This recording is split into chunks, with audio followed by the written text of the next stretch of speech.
Oke, kita mari simak dunia perdukunan paranormal itu semua adalah wadulia. Silakan Ki, bagaimana? Dunia paranormal, perdukunan ataupun hikmah ya, itu identik dengan tipu-tipu ya. Dalam artian, dalam kata bahasa Sunda ya, lamun tenipu mau nyatu ya gitu ya bahasanya.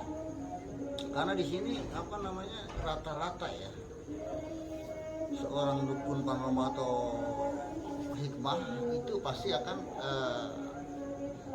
menipu ya. Dalam artian menipu begini ya, sebenarnya dia tidak bisa, lalu dia mengatakan bisa ya. Akhirnya dipaksakan, karena memang dipaksakan itu berat, akhirnya dia menipu ya. Itulah. Contoh penipuannya seperti apa, Ki? Contoh begini, contoh bedah aura ya. Bedah aura itu sebenarnya, aura itu nggak perlu dibedah ya. Kalau kita rajin ibadah ya, rajin berwudu ya, terutama ya wilayah muka itu akan terlihat sendiri. Kita itu inner beauty ya, akan tampak cantik ataupun tampan. Nah di sini ketika seorang paranormal atau dukun atau yang lainnya mengadakan suatu ritual untuk bedah aura, itu rata-rata bohongan ya. Karena apa? Aura itu bukan tempelan ya. Asal kita intinya rajin beribadah, merias diri atau olahraga yang rutin, tentu aura itu akan terlihat bercahaya, memancarkan cahaya. Nah di sini para itu memanfaatkan ya, para hikmah dukun maupun paranormal itu memanfaatkan momen seperti ini. Dia akan merangkai atau meramu suatu teknik cara ya, bagaimana cara mengembalikan aura yang tadinya redup jadi cerah gitu. Akhirnya dia membuat suatu trik dengan cara harus dimandikan dengan kembang atau di sumur-sumur keramat tertentu, yang ujung-ujungnya ada unsur pencabulan sebenarnya ya, merujuk kepada unsur pencabulan ya, asusila gitu. Terus itu pengalaman Aki itu sama siapa? Sama teman Aki itu bagaimana tuh waktu mempraktekkan membuka bedah aura itu tuh? Bedah aura waktu itu saya memang jadi asisten seorang paranormal sakti ya, namanya Ki Doblang ya. Pak Doblang ini memang orangnya sebenarnya polos-polos saja ya. Pada waktu itu ada seorang wanita cantik yang umur belasan tahun, karena memang dia belum menunjukkan mendapatkan jodoh, dia datang ke rumah Pak Doblang. Kebetulan saya ada di situ. Setelah itu Pak Doblang melakukan ritual dengan 7 kembang, minyak segala macam lah. Setelah dibaca-baca, dimantra-mantrai, maka dipersilakan pasiennya untuk mandi ya. Mandinya itu ada satu kamar ya, memang kamar mandi ya, agak sedikit kumuh gitu. Nah di saat mandi itu saya iseng, saya intip gitu. Pak Doblang melihat saya ngintip, dia marah katanya, lu jangan malu-maluin gua dong katanya.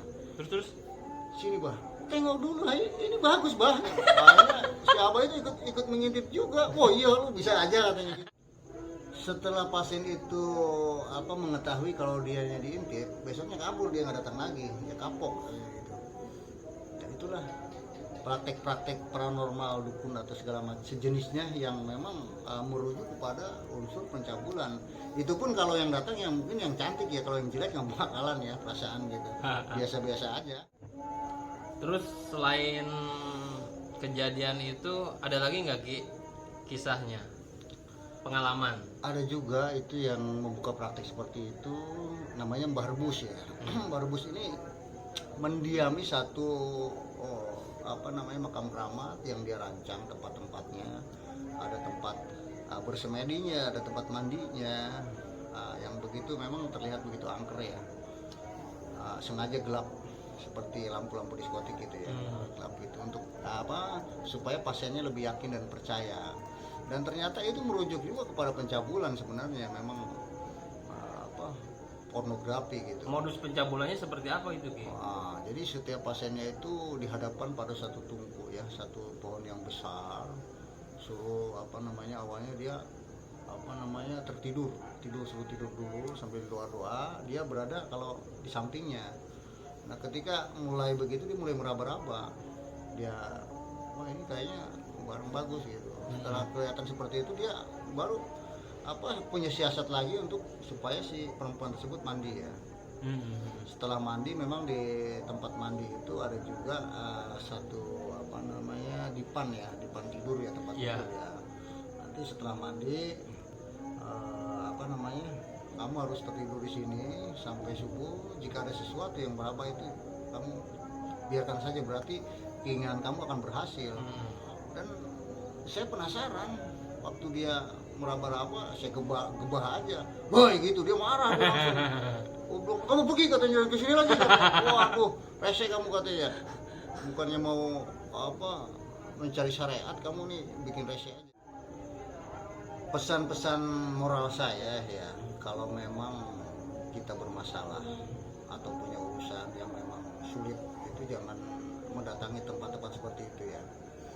Karena yang namanya dukun paranormal dan hikmah itu semuanya itu merujuk kepada unsur waduliyah ya, tipu-tipu ya sebenarnya, uka-uka apapun itu. Yang penting yang penting ada usaha dan doa saja ya dari saya ya, karena saya sendiri memang sering menjadi suatu asisten paranormal, itu rata-rata ya tidak ada yang benar gitu. Kenapa Aki nggak bergelut menjadi paranormal aja Ki?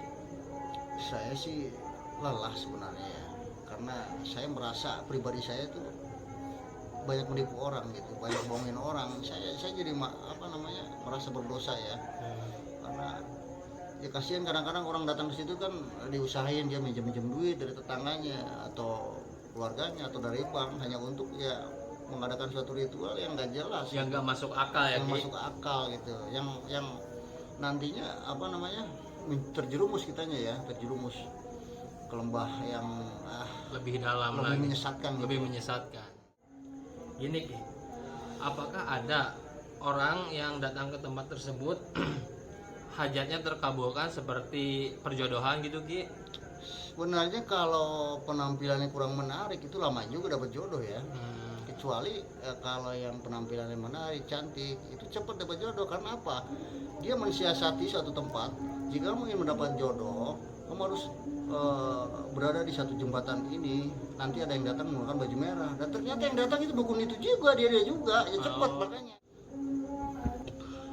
saya pernah waktu itu memang mendatangi suatu dukun paranormal dan hikmah itu, dan saya melihat ada seseorang yang mengeluhkan tentang perjodohan gitu.